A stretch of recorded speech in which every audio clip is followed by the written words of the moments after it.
lesson 5 in our study on examining Christian doctrine. And today we're going to tackle the topic of the existence of God. The existence of God. And there are 3 topics within this doctrine of God that we're going to highlight this week, next week, and then the following week. First of all, and you see on your paper here, does God exist? And if so, is it possible to know Him? And if we can know Him, what is He like?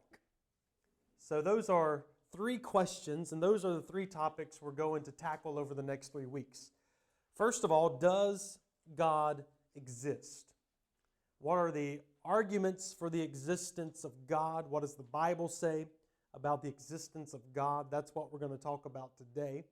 The next week we'll tackle the question, if God does exist, then is it possible to know Him? How has God made Himself known? How has He revealed Himself to humanity? And how is it possible for us to know Him? What is the knowability of God? God is so infinite. If there is a God and He's so infinite and great, then how can we as finite creatures know Him? What's His knowability? And then the next week after that, we'll answer the question, if we can know Him, what is He like? What are the attributes of God? And then how can we ultimately relate to God? And within these, we may tackle it may be after this, I'm not sure exactly, I haven't gotten that far yet, but some of the objections to God, some of the objections to the knowability of God, some of the objections to the character and the attributes of God. That's what we want to do here, not just explore why we believe, we want to explore what we believe, and then we want to answer questions that may come up from critics or other sources in these. So today we're going to answer the vital question of, does God exist?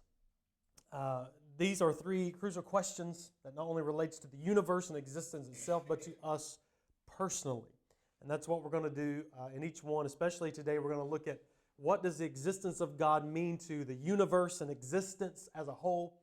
And then we'll end with just some practical stuff of what does it mean for us personally that God exists. There are theists, those who believe that God exists, and then atheists, those who do not believe in God or do not believe that God exists. And theists and atheists have been debating God's existence for millennia, for a very, very long time. Arguments have been put forth both for and against the existence of God. So in this lesson, we're going to look at some of those arguments for the existence of God. These arguments can range from biblical to theological to natural and to philosophical. So let's dive into some of these. When we're talking about God, most people begin with the Bible.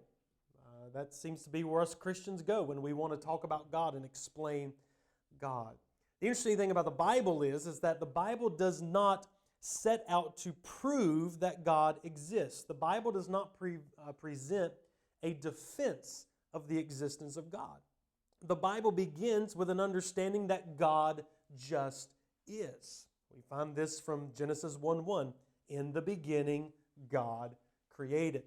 So there is no explanation for God in the beginning of the Bible. There is no proof or evidence that God exists. The Bible just assumes God's existence, and it assumes His hand in the creation of everything, beginning in Genesis chapter 1. Therefore, when we talk about theology, and my love and lack of a better term, knowledge, expertise has been from a theological standpoint. And in theology, you begin with God, that God is assumed, God is there, and then you're working out from there, explaining how God works, or just explaining salvation and redemption and all of that. And so that's what theology does. Theology works from a framework that assumes the existence of God and works from there. But many of the ideas for the existence of God come from philosophy. Philosophy is the words, a love of wisdom. Philosophy thinks and examines all of life, all of being, all of creation, and attempts to find answers for existence and for being. And so it's really philosophy that has taken on the task of coming up with some of the arguments that God exists. Theology and Christianity, we often say, is faith-based. Ultimately, we believe in God because we believe in God. It's our faith, it's our belief. But philosophy asks the questions and examines from a very rational, reasonable viewpoint. So it's the philosophy of religion that often explores and analyzes these various arguments, concepts, and questions related to God's existence. And so it would probably be better if Zeke was here to present this instead of me, because philosophy is not my area of expertise. Zeke's got a degree in philosophy of religion, so he would be better off explaining all of this than I am, but I will do my best this morning. So when making arguments about the existence of God, a few things about arguments. First of all, the argument must be logically valid. There must be some logical sense behind it. You must can put the pieces together. Number two, the argument must have true premises. You must begin with a true premise, that you can't just make up stuff that is false. And then three, the premise of the argument must be more plausible than the contradictory view. It must make more sense than the other views. And so philosophy tries to put together these arguments for the existence of God. So I've listed here I think there's about 6 of these arguments for the existence of God. So again, like the previous weeks, you are welcome for the big words today. If we could take up a collection per letter, we'd be doing good today on all of these. But I've tried to simplify these words as much as possible. I don't know why smart people try to confuse everything, but that's just the world we live in. So I oftentimes start by simplifying all these words so that I can understand them. And so I'll do my best to try to communicate that with you. And these are, most of these, the first 4, especially are philosophical arguments. So then, it comes from all way back. These are not new arguments. Most of these are ancient, in our terms, ancient arguments, going back to Thomas Aquinas and all of these other great thinkers that have come throughout history. So here are several arguments from a philosophical view, and then we'll end with a biblical view for the existence of God. The first one, number 1, is the argument from contingency. Contingency. Everybody say contingency. Yeah, feel smarter already, don't you? We might not be smarter, but we're going to feel smarter when we leave. The key word there, contingent or dependent. When you think contingency, think being dependent. So the main idea is that everything in the universe is dependent on something. And so the argument from contingency is a philosophical argument for the existence of God that is based on the contingency or dependence of things in the universe. So here's kind of the outline of each and every one of these arguments. So for the argument from contingency, the principle of contingency means that everything in the universe, including beings that have been created and events, is contingent, meaning they depend on something else for their existence. All of us in here today, from a natural standpoint, our existence, our birth, was contingent upon something other than us. We had a mother and a father that produced a child. We did not exist independent of them. We were totally contingent upon that relationship for us to be born and for us to exist. That's the principle of contingency. That something that exists is dependent upon something else for its existence. And then there's a chain of contingency. If everything in the universe is contingent, then by a chain of contingency, the universe as a whole must be contingent or dependent upon something else. This leads to the idea of a chain or series of contingent beings and events, each relying on something for its prior existence. So if everything in the universe is dependent upon something else, then it only makes rational sense that the universe is dependent upon something else. So therefore, there is a need for an ultimate explanation. Since contingent beings and events cannot exist on their own and require an explanation for their existence, there must be something that is not contingent. There must be something that is not dependent on something else, by which everything else is dependent upon. And that traces that chain of dependence back to something that ultimately gives ultimate explanation. And therefore, we have a necessary being. This necessary being is posited as the ultimate explanation for the existence of contingent beings and events. It is self-existent, uncaused, and does not depend on anything else for its existence. And therefore, this necessary being is identified with God. This necessary being is identified with the concept of God understood as the supreme, transcendent, self-sufficient reality that is the ground of all existence. And this argument goes all the way back to ancient philosophers such as Plato and Aristotle, but developed more fully in medieval philosophy by thinkers like Thomas Aquinas. So that's the first argument for the existence of God, that everything in the universe is dependent upon something else. So therefore, the universe must be dependent upon something else. Therefore, there must be something that's not dependent from which everything came out of, and that necessary being is God. That makes sense? All right. We're doing good so far. Argument number two. Argument number two is the cosmological argument. When you think cosmological, you think cosmic or universe, which the cosmological argument means that everything has a cause. Everything has a cause. It's based on the principle of causality and the existence of the universe. It seeks to establish the existence of a first cause or a necessary being that is responsible for the existence of the cosmos. This one's similar to the one we just talked about. So here's a breakdown of the cosmological argument. This argument begins with the principle of causality, which asserts that every event or thing in the universe has a cause. Nothing's just random. This principle is based on the observation that things do not come into existence from nothing. Rather, they are brought into existence by something else. So then there's a need for a first cause. If the universe has a cause, again, if everything in the universe has a cause, and the universe has a cause, and this leads to the idea of a first cause, or an uncaused cause. In other words, nothing caused God to exist. Everything caused something else to exist. The paper with these words on it, I caused that to exist. Because I typed these words on the paper and I printed it out, I caused this to exist. Something caused me to exist. So again, tracing it back like before, there has to be an uncaused caused.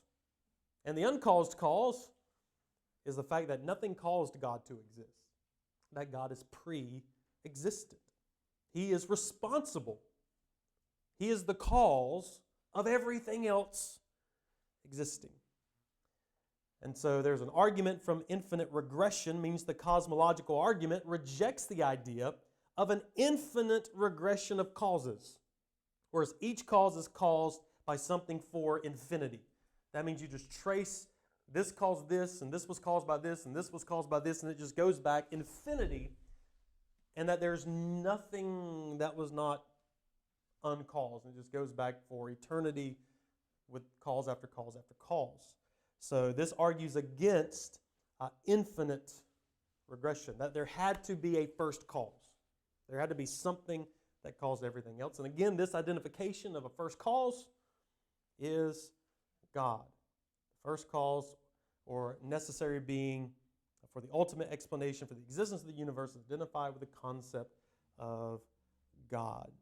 And again, this goes back and traces history. So something caused everything else that has a cause to happen. There was a first cause. Any questions on that? That makes sense. See, we're all going to be philosophers when we leave here.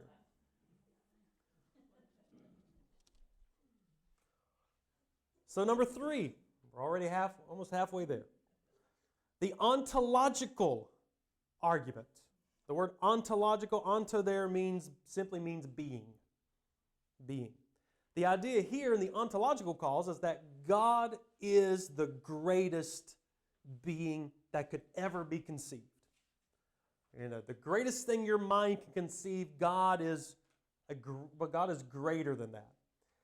So this argument for the existence of God is based on the concept of God as the greatest conceivable being. And these are rational thoughts and ideas that philosophers have wrestled through and come up with. This was first formulated by St. Anselm of Canterbury in the 11th century, all the way back to the 1000s, the 11th century. So here's the breakdown of what Anselm came up with. First of all, here's Anselm's concept of God. The argument begins with the concept of God as, in quote, here's what he said, that than which nothing greater can be conceived. Nothing greater can be conceived. In other words, God is defined as the greatest conceivable being that our minds can conceive, possessing all perfections to the highest degree. The highest of heights, the greatest conceivable perfect being that our minds can conceive, he says that is God. Then the idea of existence, that Anselm argues that existence is a perfection or attribute that makes a being greater. A being that exists in reality is greater than a being that exists only in our minds. So therefore, we can come up with the greatest conceivable being in our minds. But the thing that would be greater than that is if this greatest conceivable being existed in reality. Because we can come up with things in our mind that don't exist in reality. But if the greatest thing we can imagine or think of in our mind exists in reality, then that would be the greatest thing that there could ever be. And that would be God. So therefore, if we conceive of God as the greatest conceivable being, then we must conceive of God as existing in reality, not just in the mind. And the proof is by contradiction. Anselm then presents this argument as proof by contradiction. Here's the contradiction. If our minds can conceive of something greater than God is, then we're greater than God, and we would be the greatest conceivable thing in the universe. So he says, he begins by assuming that God exists only in the mind and not reality. But then he argues that this leads to a contradiction. That if God exists only in the mind and not in reality, then we can conceive of a being greater than God, which makes our minds and capacity, in fact, greater than God, which can't be. So we can't think of anything greater than God. If we could, then we would be God. So God's got to be the reality not just in our minds. God can't be the reality just in our minds. He has to be the reality outside of us, greater than we could ever conceive. So if God exists only in the mind and not in reality, then we can conceive of a being greater than God, a being that exists both in mind and reality. Because if it exists in reality, it's greater than what exists in our mind. You see, thinking people just think stuff, But in the idols that man created, that they would worship the Egyptian gods, all the gods, Mhm. that's what I'm thinking of, the gods, they were existed in the mind, Right, but not in reality. right. Exactly. Exactly. So this contradicts the initial definition of God as the greatest conceivable being. He's the greatest being in reality. Therefore, the assumption that God exists only in the mind leads to a contradiction. And since the assumption leads to a contradiction, Anselm concludes that it must be false. What's false is that God's the greatest thing we can conceive in our minds. No, He's the greatest reality in all of creation. Therefore, God cannot exist only in the mind. God must exist in reality as well. And thus, Anselm presents this ontological, this God is the greatest being that exists in reality, not the greatest being that just exists in our minds. Because yes, if it's a God that can just exist in our minds, you're absolutely right, Miss Eleanor, then it would be a false God. And we would be greater because we would conceive of that. And we can't conceive of the totality of who God is. So the ontological argument is God is the greatest being that exists in reality. Any question on that? That might have been more confusing than the other ones. But it just shows us that God is greater than we could ever imagine. You know, the Bible even confirms that. Greater than we could ever ask or think. God is greater. So that's the ontological argument. Number 4, the teleological argument. Telos is a word that means to the end of something or the purpose of something. When we get to the end of this class, we would have fulfilled the purpose of this class this week. Thus, we would be to the teleos, the end. We have completed the purpose of this class. And so the teleological argument is that everything has a design and purpose. Everything has a design and purpose. So this philosophical argument is based on the apparent design and orderliness observed in the natural world. It posits that the complexity, purposefulness, and fine-tuning of the universe suggests the existence of an intelligent designer or creator. So basically, the world has been designed. There's purpose in it. It's complex. It does not seem to operate in a random way. There's order. And if something's designed, if it has purpose, if there's order to it, somebody designed it, somebody purposed it, somebody ordered it. The chairs in the way that they are designed in here did not just magically happen this way. Somebody came in and designed the chairs and ordered the rows, set the podium up, hung the television. Everything that's here in order and design was done by somebody. That it was just not happened by chance. And this is what the teleological argument argues. The observation of design, it begins with the observation of design. We can look at the world and see the design of the world. The order in this natural world. We can see that things work a certain way. This includes the intricate structures of living organisms, the complexity of biological systems, the regularity of natural laws, the fine-tuning of physical constants, and the conditions necessary for life. And, of course, science would argue, and evolution would argue something totally different. But the teleological argument is, it's all too ordered. It's all too perfect.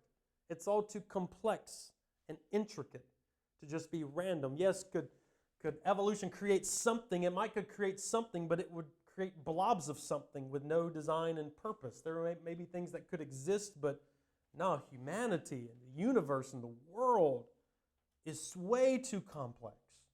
We observe that it's way too perfect, that the purpose is just way more than just coincidence.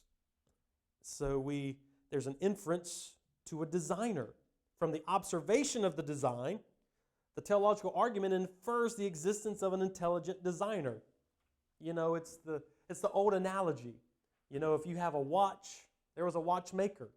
If you have a painting, there was a painter. And the proof of the painter is the painting. You don't need further proof for a painter. You don't need a video of him painting it because the painting is the proof.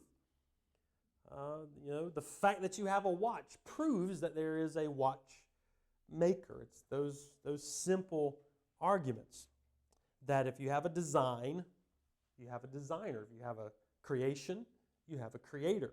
The intricate complexity and purposefulness observed in the natural world are seen as evidence of intentional design rather than of mere chance. And then the teleological argument often employs analogies to human design, what I just mentioned there, the watchmaker. And then everything is fine-tuned. Everything is fine-tuned. There's focuses on the precise calibration of the physical constants and conditions in the universe that makes life possible. It's too complex. It's too complex just to be random. And so this is basically that argument, to simplify it. If you have a design, you have a designer, you have a creation, you have a creator. The teleological argument. That one's pretty simple, I think. We all got that one?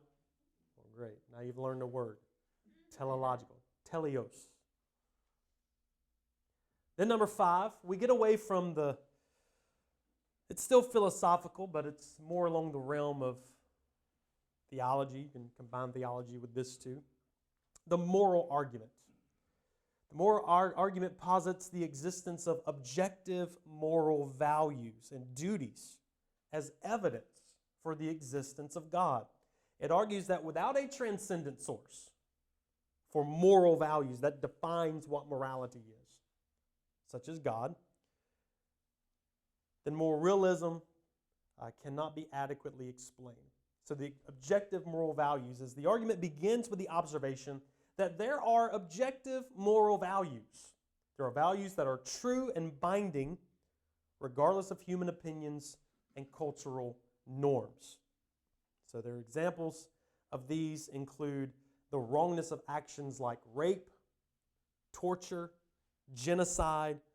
And then you have, on the opposite end, intrinsic goodness, like the actions of love or compassion, things along those lines. So that there are some objective moral values that, in generalities, transcend different ages, different cultures, and they are cultural norms. And so, in addition to the objective moral values, the argument considers the existence of moral duties or obligations. The requirement to act in certain ways or to refrain from certain actions. Moral duties impose obligations on individuals to do what is morally right and to avoid what is morally wrong. So we feel a sense of morality on the inside of us. For the most part, we feel a sense of morality to help when there's help and to not do bad things. The moral argument contends that the existence of these objectional moral values and duties requires an explanation. Why has this transcended all of this time? Why do we have ancient laws going back, thousands, 4,000 plus years that says don't murder and don't kill, and those things have stayed constant all throughout history? Why do we have those things?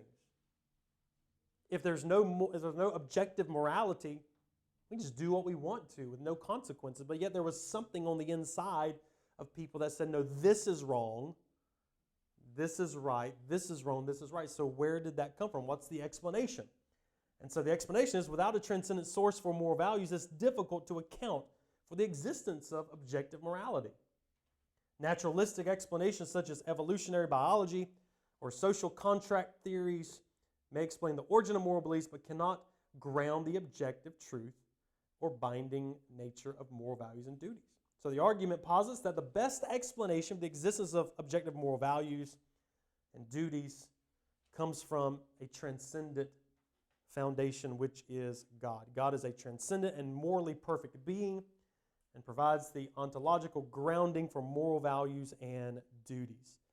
God's nature serves the objective standard by which moral values are defined and moral duties are derived. So there is this one being called God, and God is moral, and God is holy and perfect, and therefore that is a part of our world and our nature and our being and our existence. And so these common objective morals come from one objective source, a source that's transcendent beyond us, and a source that is himself moral, and that is God. So that's the moral argument, that you can't truly have objective morality without God.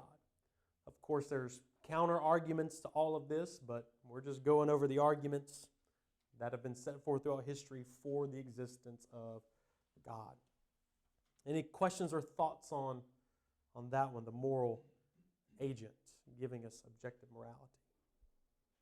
So when you see people that live as though they have no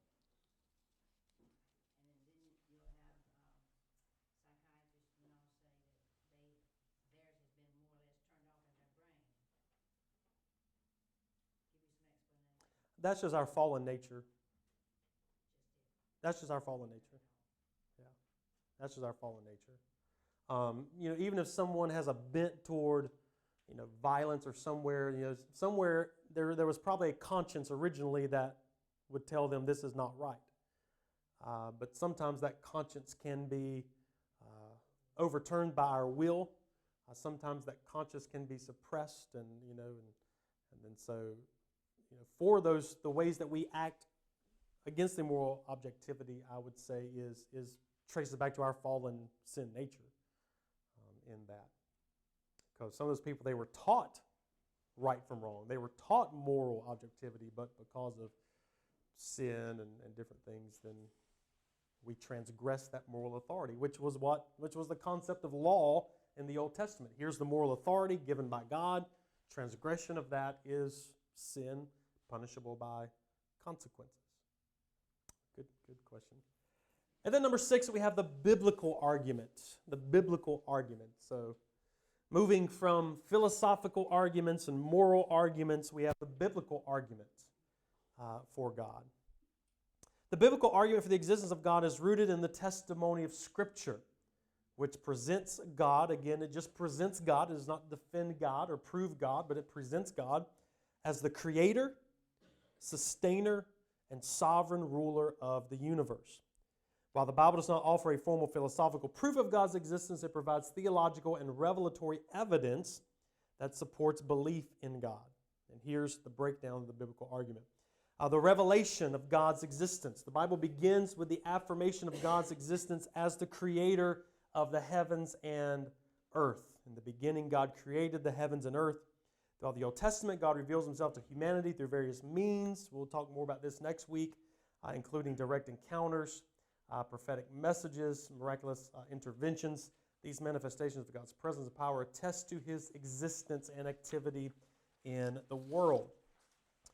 So I was going to put creation as a way to prove God's existence as a number 7 on here, but I chose to push creation off into next week and kind of combine creation as evidence for God with creation as a way that God reveals himself. But creation is used as a natural explanation for the existence of God as well. So you have biblical, philosophical, theological, and natural explanations for the existence of God. But we'll talk more about creation next week.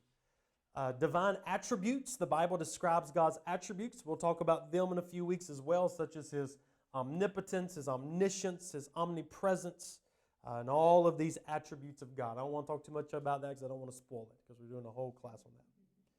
Then we have the Bible gives us the divine revelation of God through Jesus Christ. The New Testament presents Jesus as the ultimate revelation of God to humanity. We'll talk more about that again next week. In the Gospel of John, Jesus declares his unity with the Father, affirming the existence of God. I and the Father are one. The Apostle Paul teaches that Jesus is the image of the invisible God, affirming the reality of God's existence. The testimony of creation. The Bible acknowledges the testimony of creation as evidence for the existence of God. Psalm 19:1 declares the heavens declare the glory of God. The skies proclaim the work of his hands. Paul also affirms the existence of God as evidence from creation. For he says in Romans 1, for since the creation of the world, God's invisible qualities, his eternal power, divine nature, have been clearly seen, being understood from what has been made, so that people are without excuse. And then divine guidance and providence. The Bible recounts numerous instances of God's guidance, providence, and intervention in human affairs. So the Scripture records where God intervenes in people's lives and human affairs, which accounts for the testimony of God's existence. So obviously we're going to find testimonies of God's existence all throughout the Bible, because it assumes that God exists, and those who wrote it assume God exists. And so there's plenty of biblical evidence. So what we're going to do from now on is take the biblical evidence and talk about God's revelation and God's attributes from that. And then I posted down here, and you can research this. You can pull up these articles online if you want to read more about it. There are 8 reasons that has been listed by William Lane Craig. William Lane Craig is a brilliant mind in Christian apologetics. He's got so much on this. If you want, if you're bored and you want 8 lessons on the teleological argument of God, he's probably got 8 lessons just on that. Probably not. But if you need help sleeping at night, you can turn it on, and it'll still be going when you wake up in the morning. But it's good stuff. It really is good stuff. It really is good stuff. Yes. Okay, back up to divine revelation in Jesus. Mm-hmm. All right, so Paul had a testimony, and the other one was, who else was it? John. Mm-hmm. Okay, isn't there a scripture that says in the testimony of, is it 2 or 3 that a thing is proved right? In the mouth of 2 or 3 witnesses. Yeah, that goes back to the law where somebody's not convicted without the word of 2 or 3 witnesses.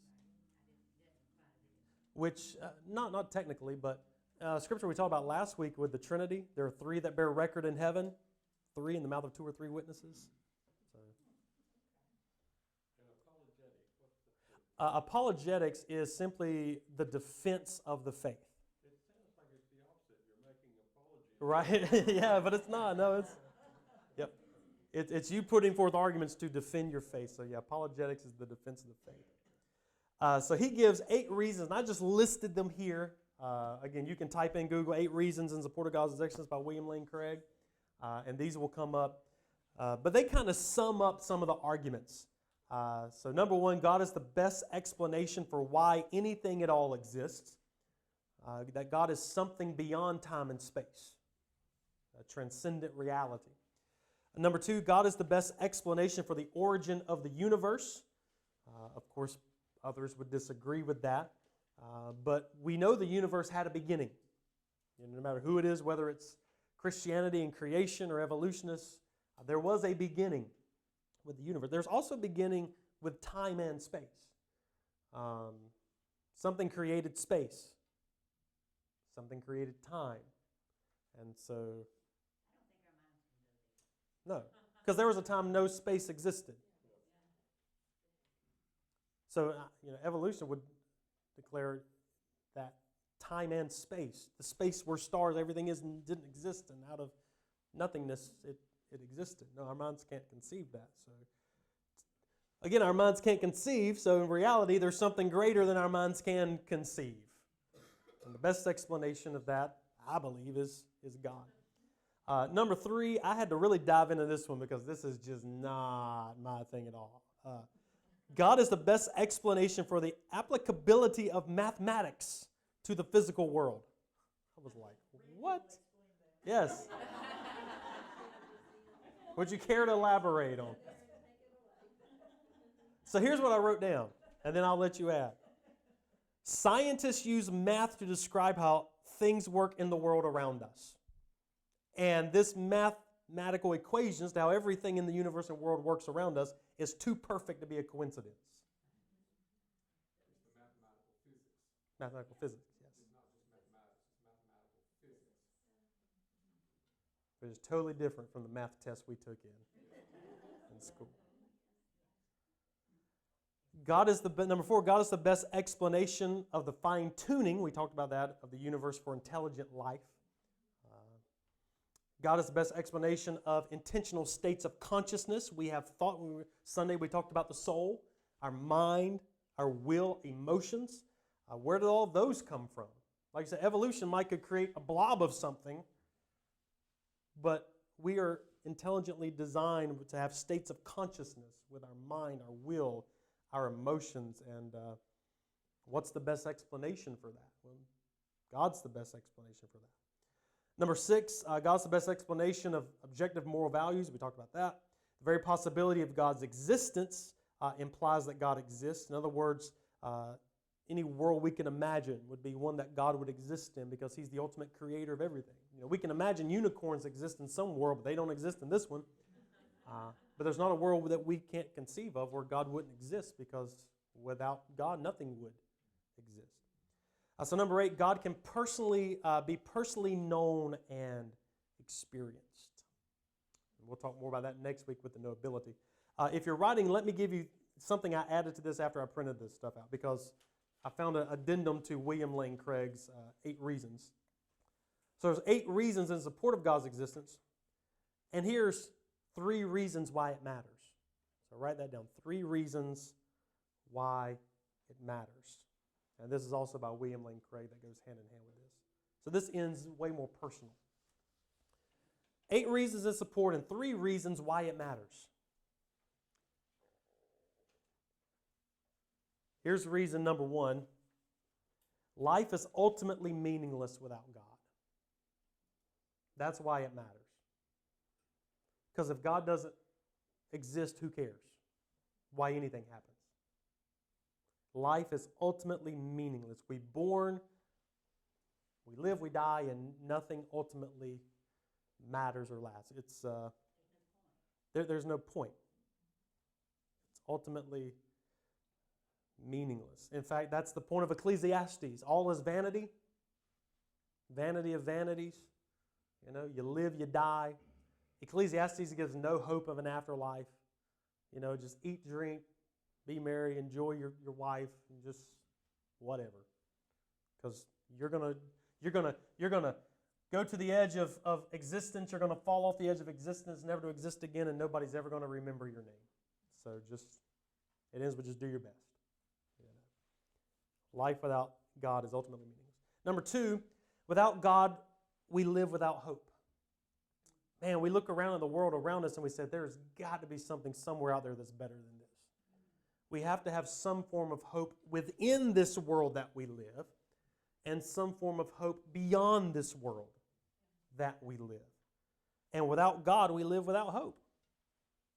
We live without hope. That's why I tell people, and we'll probably spend a session talking about this because it's the biggest big thing, suffering.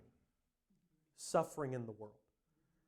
And many people and people I know have become atheists because of the issue of suffering.